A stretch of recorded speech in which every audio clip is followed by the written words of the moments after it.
ગોપાલ ઇટાલિયા જીતે છે, જીતે છે, જીતે છે।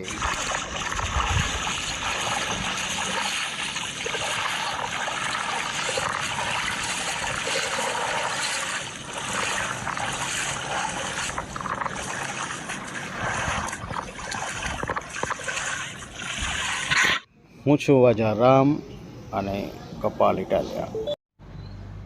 જય સરદાર।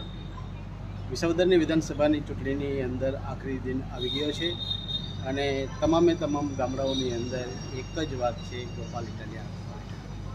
અમે આમ આદમી પાર્ટીની તમામ વિંગ રાતને દિવસ કામે લાગી હતી, છતાં પણ આજે એવું થઈ રહ્યું છે કે ભાજપ છે એ એક વિશાળ ષડયંત્રને કરીને આ ચૂંટણી છે એની અંદર પરિવર્તન લાવવા માંગે છે। ગઈકાલે જ એક જોવા મળ્યું કે દારૂની પેટીઓ પકડાણી, રૂપિયા રોકડા પકડાણા, છતાં પણ આ જે છે આખી માહોલ છે એની અંદર આમ આદમી પાર્ટીનો જે માહોલ છે એને બદલાવી શકે નથી।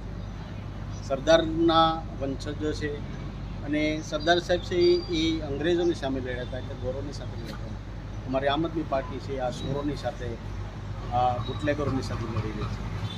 તો આમ આદમી પાર્ટીના વોલન્ટિયર અને તમામ કાર્યકર્તાને ગામે ગામથી જે મિત્રો છે એને પોતાના કેમેરા, પોતાના મોબાઈલથી રાત દિવસ હવે 24 કલાકની અંદર વિડીયો બનાવવાના છે અને જે આ લોકો કામ કરતા હોય, ભારતીય જનતા પાર્ટીનું પૈસા દેતા હોય, બૂથ કેપ્ચરિંગ કરતા હોય, કોઈને ડરાવતા હોય, કોઈને ધમકાવતા હોય, એને વિડીયો પોતાના મોબાઈલની અંદર કરી અને વાયરલ કરવાના છે અને સવારના પૂરમાં વહેલા બૂથ ઉપર જઈ અને એ મતદારોની કામગીરી કરવાની છે।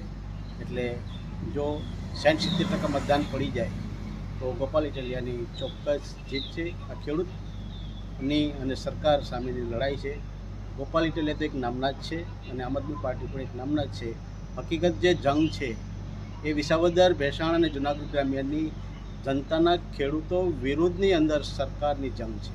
તો આ જંગ જીતવા માટે તમામ ખેડૂત ભાઈઓ, તમામ મહિલાઓ, માતા બહેનો અને વડીલો આ સરદાર સાહેબના જે બુલંદ અવાજ છે, બરાબર, એને બુલંદી મળી શકે, કેશુબાપાના જે આ વિસ્તારના પંથકને બરાબર બીજો એક જાંબાજ સિપાઈ મળી શકે। એનું નામ ગોપાલ ઇટાલિયા।